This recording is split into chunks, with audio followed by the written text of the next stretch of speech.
Alrighty, first graders, so what we're doing this week is we are making initial plaques or initial pendants. So what you're going to need is a ball of clay, and this is just a tiny ball of clay that we're using for this project. And if you don't have clay, you can use Model Magic. There's a lot of recipes online for like salt dough, air dry clay. All of that stuff will work just fine for this project because we're not going to be eating out of this or anything like that, so it doesn't have to be anything special. What you have is just fine. So you need to roll your clay into a small ball. Then find something with texture. So what we used here at school we have some burlap right here. We have some burlap. Some of the students used burlap. We have these little, this fabric here is actually from some curtains that I bought at IKEA. They were like $2 for this giant pack of curtains. And I just cut them into little squares, and we're using these for textures. And the other thing that I found for texture was actually this like mask that you're supposed to put on your face to like hydrate or something like that. But the lace was so cool that I was like, well, I can't just throw it out when I'm done. So I didn't, I kept it. And that's actually what I'm gonna be using for my example for you guys today. So I'm gonna put a canvas down so that my clay doesn't stick to my table here.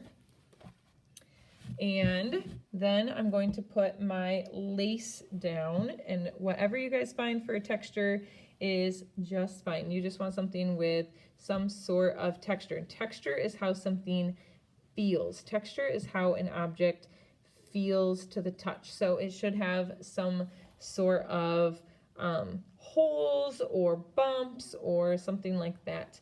Then all you're going to do is take your clay and you're going to squish it into your texture. And I'm going to make it so that it flattens pretty good here. My table's a little wobbly. Okay. So then I'm going to just take it and peel it off, and you guys can see that beautiful texture. Isn't that so cool? I love that.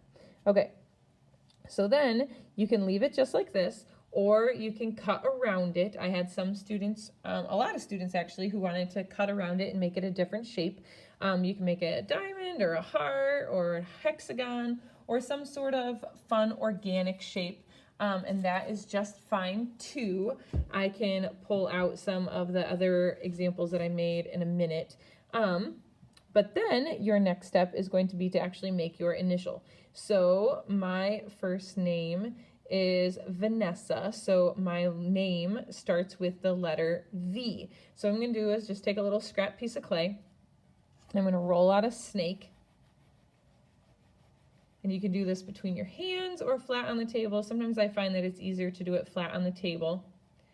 And then once I get it about the size that I want, what I'm going to do is I'm going to take something called slip. And slip is just a combination of clay and water.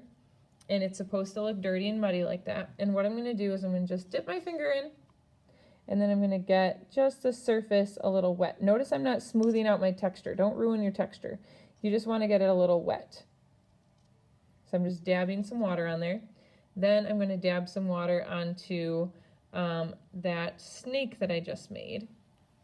And then I'm going to go ahead and stick my snake onto here into the shape of a V. Cut that off. Oop, cut it off. There we go. And then I want to, make sure I stay in my camera here. Then I want to squish it on there. And the water is going to help make those two pieces of clay stick together. There we go. Smooth those two out. And be careful not to smooth your texture. You don't want to smooth out that cool texture that you just did. But you want to make sure that you really press that on there and stick it on there good. Okay, so the next step, you're going to want to take something sharp and pointy, like my little wooden stick here, and you are going to want to cut or punch or carve or poke or however you want to describe it, holes into your piece of clay.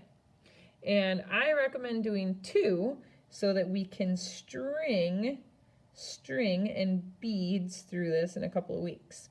So next week what we're going to do is we are going to add color to these. We're going to actually add glaze to these. And then the week after that, we're going to add string and beads to these to finish these. All right, so this is as far as we're going to get today. If you want to flip it over and put your name on the back, that's always a good idea. I'm going to go grab the other two.